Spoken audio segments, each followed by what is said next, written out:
Welcome back to the Commercial Real Estate Show. I'm Michael Bull. Thanks for being with us on one of the 40 radio stations, iTunes or YouTube or the Commercial Real Estate Show website. Thanks for being with us.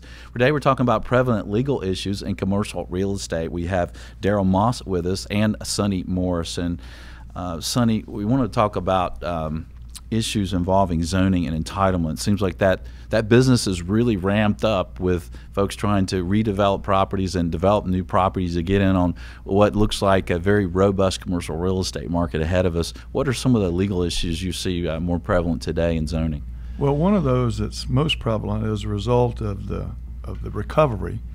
And during the early stages of the recovery, there was plenty of property that was zoned for apartments. But that property is more or less rebounded and has been purchased and is under development. So there's been a big rush to rezone additional properties for multifamily. But it's running into a backlash from a lot of suburban communities that don't want rentals in their market or in their city or within their jurisdiction. So there's a huge fight between the residents and the developers where apartments are actually needed, but the residents don't want people renting in their community. Right.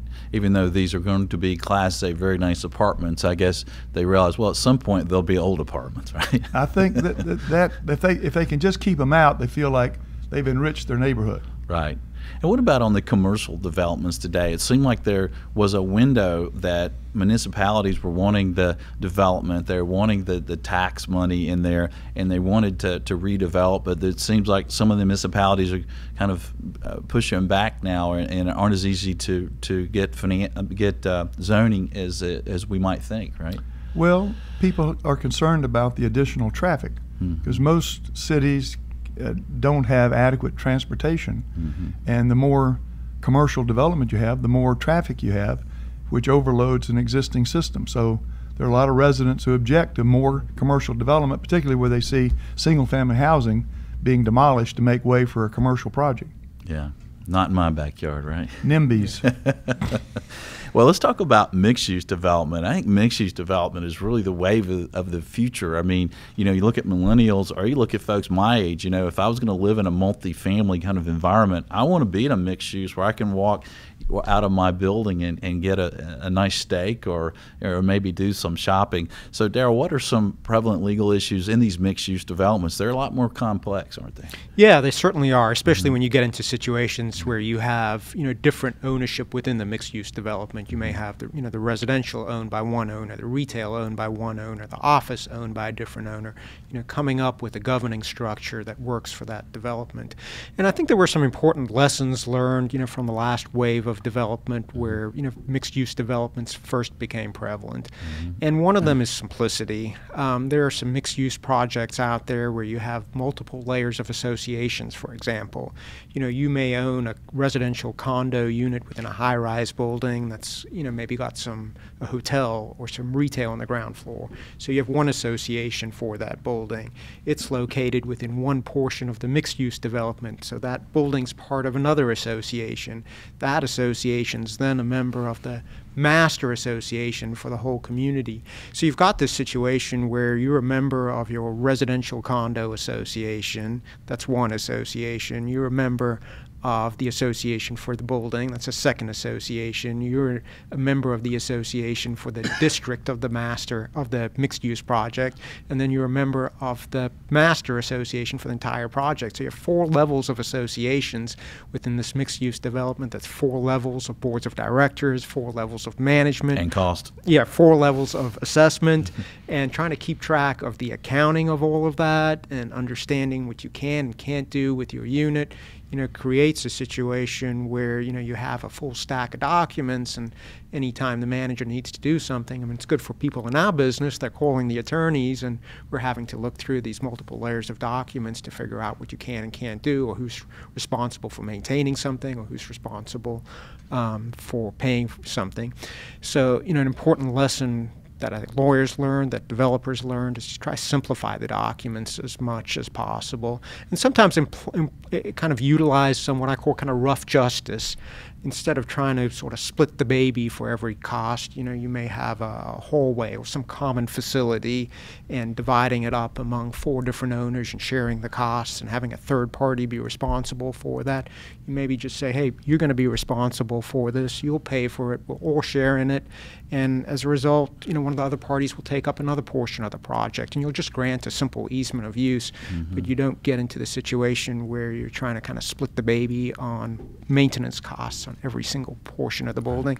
And developers have also gotten more savvy in sort of bifurcating, even within like a high-rise building where you have multiple uses, making sure that they're more kind of exclusive areas, particularly kind of back-of-house facilities for like the retail, and they're not sharing with the residential, so less sharing and just kind of creating a simplified environment, less associations, less sharing of costs, and where each party sort of has, as a result, kind of more independence within the mixed-use facility, and less possibility of conflict. Right. So you have everything there, but they're not sharing as much, so you have a lot less complications, but also I guess you have less controls, and I guess that's one of the things to think about, that these documents, that if you're a tenant, commercial tenant in one of these spaces, or you're one of the developers that they're in there, these agreements could control these assets for 50 years, 100 years, right? Perpetuity. Yeah, they're perpetual agreements. I mean, that's not your normal contractor lease that lasts a shorter amount of time. Well, that's what's happened from the early stages of mixed use.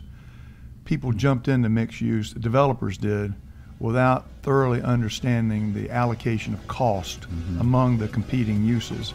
So you really need to do a lot of diligence in the planning of the development and the programming of what the costs are going to be, and so that each of your users has an idea of what's going on with the property. Good point. We'll be right back. I'm Michael Bull. This is the Commercial Real Estate Show.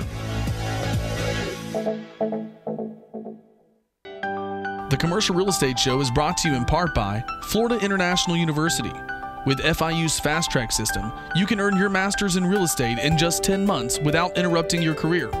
Visit FIUonline.com to learn more. That's FIUonline.com.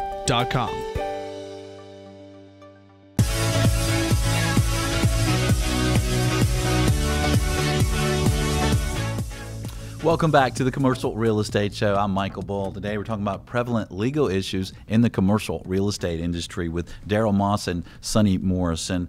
And Sonny, Underground Atlanta, I understand, is being redeveloped, and you guys are working on that project, and that has multi-layers, multi-uses, so that's an interesting one to talk about to give our listeners an idea of some of the complexities and issues to these mixed-use developments, isn't it? Well, it's a challenge. It's 11.5 acres. Located in downtown Atlanta. Many of the buildings have been there since the turn of the century, but the area has changed, so you've got to come up with a redevelopment plan consistent with what the city of Atlanta wants in the redevelopment and consistent with what the neighborhoods are. But it is a multi-dimensional mixed-use development which takes place on different layers, because the old underground Atlanta will be preserved and will be put to appropriate entertainment uses, but it'll be a community more geared to service the local students of Georgia State, the Fulton County government, City of Atlanta government, and the state government. And for the listeners that might not be familiar with Underground Atlanta back in its heyday, it was like a city under the city, right? Well, downtown Atlanta was crisscrossed with railroad tracks, and there were like 150 trains running through downtown Atlanta a day. So the idea was to build bridges over the railroad tracks, and then the steel bridges were there originally, and then they were encased in concrete and made permanent, which then all the businesses moved up 1 or 2 stories in a 5-block area, and just the stores that were left below were just forgotten. They were rediscovered back in the 80s and reopened as a really pretty interesting, cool entertainment area. Yeah, it was pretty popular back in its day, right? It was indeed. So how many uses do you have involved in this project? What kind of uses you have? Well, there'll be student housing, apartments, condominiums, retail, entertainment, restaurants. It'll be a city within a city. And all those have to interact. They all have to interact, and they all have to be thought out before you get started. Right, and thought out for eternity how they're going to work together. Well, you do, because you're building over CSX railroad tracks, you're building over MARTA tracks. So there's just a lot of interesting development challenges, and then you got a lot of air rights issues. Mm-hmm. Daryl, what else do you see with these mixed-use developments that people want to think about? So you have to think about them from the long term. You know, when we're putting covenants on, those are perpetual documents, and what may work today as an apartment may need to become an office or a hotel or retail down the road. And, you know, putting in enough flexibility in those documents, as well as, you know, sort of counteracting that with restrictions that you sometimes need as well to make everything work. So you don't land up with a project that in 15, 20, 30, you know, whatever it is, 30 years down the road doesn't work because you don't have flexibility to sort of reinvigorate that project. You know, and I think developers have become a lot more cognizant of that. Attorneys are a lot more cognizant of that, to try to build in flexibility so the project can work, you know, not just for 5 or 10 years, but for 50 or more years.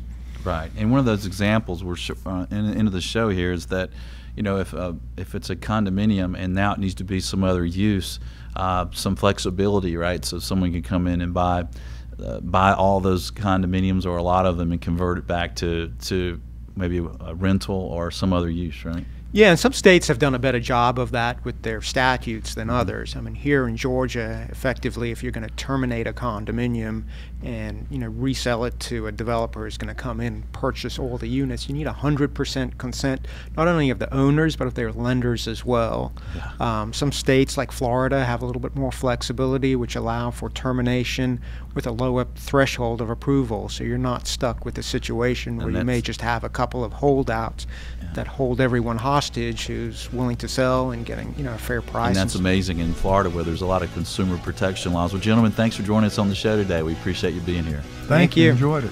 Be sure to join us next week. We're going to talk about the film industry and tax credits and real estate. Until next week, be sure that you always lead, learn, and laugh, and join us for the Commercial Real Estate Show.